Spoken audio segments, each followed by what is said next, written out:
மாலை வணக்கம். நான் Thulasimathi Murugesan, Paralympic silver medallist. நான் 2023 தான் பாரா பேட்மிண்டன் விளையாடவே ஆரம்பித்தேன். இந்த 2 இயர்ஸில் நான் 19 கண்ட்ரீஸ் போய் 41 மெடல்ஸ் வின் பண்ணியிருக்கேன்.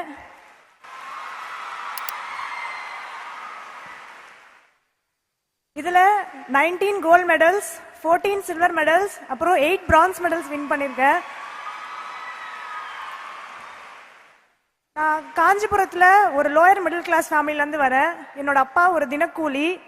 காஞ்சிபுரத்தில் ஒரு குடிசை வீட்டில் வெயிலுக்கும் மழைக்கும் பயந்து பயந்து வாழ்ந்துக்கிட்டு அடுத்த வேலை சாப்பாட்டுக்கு கூட கஷ்டமாக இருந்த டைம்லையும் எனக்கு பேட்மிண்டன் மாதிரி ஒரு காஸ்ட்லியான ஸ்போர்ட்ஸ் சொல்லி கொடுத்து என்னை இந்தியாவுக்காக மெடல் ஜெயிக்க வச்ச என்னோட குரு, என்னோட அப்பா. நான் அவருக்கு ஃபஸ்ட்டு நன்றி சொல்லிட்டு பேச ஆரம்பிக்க விரும்புகிறேன். என்னோட 13 வருஷம் ஸ்போர்ட்ஸ் ஜேர்னி எந்த ஒரு பிரைவேட் கிளப்ல இருந்தோ ஒரு அகாடமில இருந்தோ வரல. முழுக்க முழுக்க காஞ்சிபுரம் SDIT கவர்மெண்ட் ஸ்டேடியம்ல பிராக்டிஸ் பண்ணி தான் நான் இவ்வளோ தூரம் வந்திருக்கேன்றத இந்த இடத்துல பெருமையா சொல்லிக்க விரும்புறேன். ஜென்ரலா ஸ்போர்ட்ஸ் பண்ற பசங்க படிக்க மாட்டாங்க அப்படின்னு ஒரு மித் இருந்துட்டே இருக்கு. என்னையும் அப்படிதான் சொன்னாங்க. ஆனா நான் இப்ப ஸ்போர்ட்ஸ் கோட்டால நாமக்கல் கவர்மெண்ட் வெட்டினரி காலேஜ்ல ஃபைனல் இயர் வெட்டினரி மெடிசன் படிச்சுட்டு இருக்கேன்.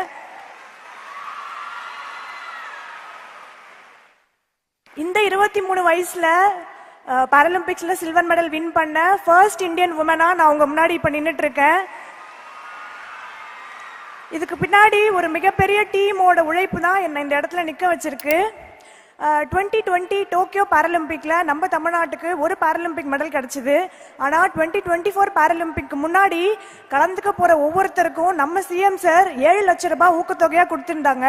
அது எங்களுக்கு ட்ரைனிங் பண்றதுக்கும் எக்யூப்மெண்ட்ஸ் வாங்குறதுக்கும் ரொம்பவே உதவியா இருந்துச்சு. நாங்க கிளம்புறப்ப சொல்லிட்டு போனோம் சிஎம் சார் கிட்ட, சார் மெடலோட உங்களை பாக்குறோம் அப்படின்னு. ஆனா நாங்க திரும்பி ஒரு மெடலோட வரல, மொத்தம் 4 பாராலிம்பிக் மெடலோட வந்தோம். இதுல பெருமைக்குரிய விஷயம் என்னன்னா, அந்த மெடல் வின் பண்ண 4 பாராலிம்பிக் மெடல்ல 3 மெடல் வின் பண்ணது பெண்கள் தான். நான் கடந்த 10 வருஷமா முதலமைச்சர் கோப்பை போட்டிகள்ல விளையாடிட்டு இருக்கேன். இப்போ கடந்த 3 வருஷத்துக்கு முன்னாடி வரைக்கும் ஏபிள் பாடிட் அத்லெட்ஸ் வின் பண்ணா அவங்களுக்கு கேஷ் பிரைஸ் 1 லேக்கா இருந்துச்சு. அதே போட்டியில மாற்றுத்திறனாளிகள் வின் பண்ணா வெறும் 5000 தான் இருந்துச்சு. நம்ம சிஎம் சார் தலைமையில உதயநிதி சார் ஸ்போர்ட்ஸ் மினிஸ்டர் ஆனதுக்கு அப்புறம் தான் மாற்றுத்திறனாளிகளும் சமம் அப்படின்னு ஏபிள் பாடிட் அத்லெட்ஸ்க்கு ஈக்குவலா மாற்றுத்திறனாளிகள் நாங்களும் அதே 1 லட்சம் ரூபாய் கேஷ் பிரைஸ் வாங்கிட்டு இருக்கோம். ஸோ நான் எல்லா விளையாட்டு வீரர்கள் சார்பாகவும் மாற்றுத்திறனாளிகள் சார்பாகவும் மிகப்பெரிய நன்றியை இந்த இடத்துல நான் தெரிவிச்சுக்கிறேன். அது மட்டும் இல்லாம ஒவ்வொரு அத்லெட்ஸையும் தனித்தனியா கண்காணிக்கிறதுக்காக எலைட் அண்ட் MIMS ஸ்கீம், கிராமப்புற மாணவர்கள் அவங்களோட திறமையை வளர்த்துக்கிறதுக்காக கலைஞர் ஸ்போர்ட்ஸ் கிட்டிங், நாங்க வின் பண்ணிட்டு வந்த உடனேவே கொடுக்கப்படுற ஹை கேஷ் இன்சென்டிவ், அது மட்டும் இல்லாம நேஷனல் அண்ட் இன்டர்நேஷனல்ல மெடல்ஸ் வின் பண்ண அத்லெட்ஸுக்கு இந்தியாலேயே முதல் முறையா நம்ம தமிழ்நாட்டில் தான் 3% இடஒதுக்கீட்டின் கீழே அரசு துறைகள்லையும் பொது துறைகள்லையும் வேலை வழங்கியிருக்காங்க. இதனால நம்ம தமிழ்நாடு இந்தியாவில் இருக்க மற்ற ஸ்டேட்ஸுக்கு ஸ்போர்ட்ஸ்ல ஒரு முன்னோடியா இருந்துட்டு இருக்கு. இது கஷ்டத்துல இருந்து அரசு உதவியால மேல வந்த என்னோட ஒருத்தரோட கதை.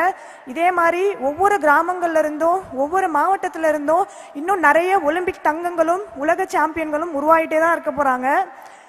சரி, இந்த 13 வருஷத்துல நான் தோத்ததே இல்லைன்னு நினைக்கிறீங்களா? நீங்களா தோல்விகளும் அவமானங்களும் மட்டும்தான் இருந்திருக்கு. அதனால நம்ம எத்தனை முறை தோக்குறோங்கிறது முக்கியம் இல்ல, தோத்த ஒவ்வொரு முறையும் எப்படி எழுந்துக்கிறோங்கிறது தான் முக்கியம். லைஃப்ல எவ்வளோ கஷ்டம் வந்தாலும் குவிட் பண்ணாம உங்க ட்ரீம்ஸை நோக்கி ஓடிட்டு இருக்கீங்க பாத்தீங்களா? நீங்க எல்லாருமே சிங்க பெண்கள் தான். சின்ன வயசுல என்னையும் எங்க அக்காவையும் பயிற்சிக்காக எங்க அப்பா கிரவுண்டுக்கு கூட்டு போகும்போது எல்லாரும் சொன்னாங்க, பொண்ணுங்களை எதுக்கு கிரவுண்டுக்கு கூட்டு வர, இதுங்க என்ன சாதிச்சிட போதுங்க, முக்கியமா என்ன ஒரு மாற்றுத்திறனாளி, ஆல்ரெடி கை இப்படி இருக்கு, விளையாட போய் இன்னொரு கையை உடச்சிட்டு வர போறியா அப்படின்லாம் கேட்டாங்க. அவங்க கிட்டலாம் எங்க அப்பா ஒரு விஷயம் சொன்னாங்க, கடவுள்கிட்ட வேண்டி வேண்டி கேட்டா கடவுள் பையன் கொடுத்துருவாரு, கடவுளே பிறந்தாதான் பொண்ணு பிறக்கும் அப்படின்னு சொன்னாங்க. ஒலிம்பிக் கலந்துக்கணும்ன்றதே கனவா இருந்துச்சு. என்னோட கனவை நனவாக்கி நான் மெடல் ஜெயிக்க காரணமா இருந்த சிஎம் சாருக்கும், தமிழ்நாட்டை இந்தியாவோட ஸ்போர்ட்ஸ் கேபிட்டலா மாத்தணும்னு நிறைய எஃபர்ட்ஸ் போட்டுட்டு இருக்க நம்ம deputy CM and sports minister Udhayanidhi சாருக்கும், தமிழ்நாடு விளையாட்டு மேம்பாட்டு ஆணையத்திற்கும் மிகப்பெரிய நன்றியை நான் தெரிவிச்சுக்கிறேன். எங்கேயோ காஞ்சிபுரத்துல ஒரு குடிசை வீட்டுல ஒரு தினக்கூலிக்கு பிறந்த ஒரு பொண்ணு, அதுவும் ஒரு மாற்றுத்திறனாளி பொண்ணால சாதிக்க முடியும் அப்படின்னா கண்டிப்பா உங்க எல்லாராலையும் சாதிக்க முடியும். எல்லாரும் சொல்லுவாங்கல்ல டூ ஆர் டை, அது டூ ஆர் டை கிடையாது, it's do it before you tie. Thank you.